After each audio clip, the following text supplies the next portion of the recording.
AP రాజధానికి సంబంధించి YCP అధినేత జగన్ కొత్త ప్రతిపాదన చేశారు. రాజధానికి ప్లాన్ బి పేరిట జగన్ కీలక వ్యాఖ్యలు చేశారు. విజయవాడ, మచిలీపట్నం, గుంటూరు ప్రాంతాన్ని రాజధాని చేయాలని అన్నారు. మచిలీపట్నం నుంచి విజయవాడకు 70 కిలోమీటర్ల దూరం ఉంటుందని, విజయవాడ నుంచి గుంటూరుకి 40 కిలోమీటర్లు ఉంటుందని, ఈ ప్రాంతంలో మొత్తం 110 కిలోమీటర్లు నేషనల్ హైవే ఉందన్నారు. మావిగన్ పేరుతో రాజధాని ప్రాంతాన్ని ప్రకటించాలని అన్నారు. రాజధాని అనేది కాన్స్టిట్యూషన్లో లేదు, ఓన్లీ సీట్స్ ఆఫ్ గవర్నెన్స్. ఈ ఫ్యాక్ట్ నిజంగా కూడా కేంద్ర ప్రభుత్వం ఆంధ్రప్రదేశ్ హైకోర్టులో ఒక కౌంటర్ అఫిడవిట్ కూడా దాఖలు చేసినారు.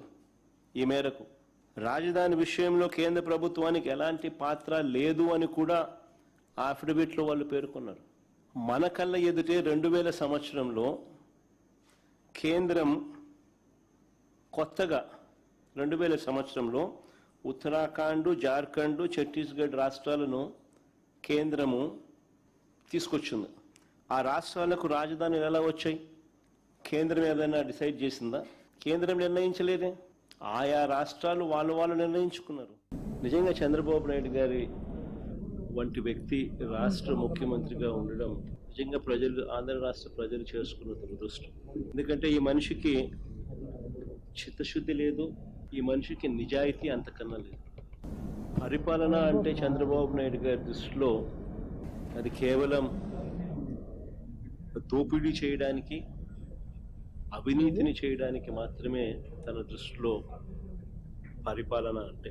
రకరకాలుగా ఈ పద్ధతుల్లో దోపిడీ చేసే కార్యక్రమంలో భాగంగా దానికి రకరకాలుగా పేర్లు పెడతాడు, రకరకాలుగా దాని చుట్టూ డ్రామాలు అల్లుతాడు. విజన్ అంటాడు, సంపద సృష్టి అంటాడు, ఇలా రకరకాలుగా కొత్త కొత్త పేర్లు పెడతాడు.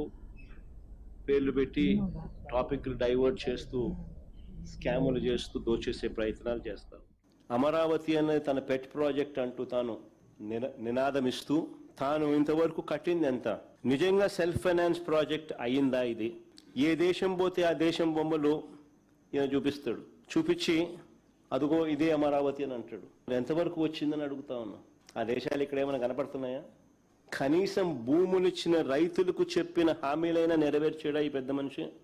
మొదట తీసుకున్న 50,000 ఎకరాల్లోనే రోడ్లు, కేవలం రోడ్లు, కరెంటు, డ్రైనేజ్ అంటే సివరేజ్, వాటర్, వీటి కల్పనకి అయ్యే ఖర్చు కేంద్ర ప్రభుత్వానికి ఇచ్చిన లెక్కలు, ఈయనే వివిధ బ్యాంకులకు ఇచ్చిన లెక్కల ప్రకారమే ఎకరాకు 2 కోట్లు అవుతుంది అని చెప్పాడు. అంటే 50,000 ఎకరాలకు అయ్యే 1,00,000 కోట్లకే దిక్కు లేదనుకుంటే, 1,00,000 కోట్లకే దిక్కు లేదనుకుంటే ఇప్పుడు సడన్గా అదనంగా మరో 50,000 ఎకరాలు యాడ్ చేస్తున్నాడు. 2019కు ముందు 50,000 ఎకరాలకు సంబంధించి బ్రహ్మాండమైన వరల్డ్ క్లాస్ రాజధాని ఇక్కడ వస్తూ ఉందని ఈయనే మాస్టర్ ప్లాన్ తయారు చేసినాడు, మనందరికీ ఊదరగొట్టి బాహుబలి సెట్టింగ్లన్నీ చూపించి.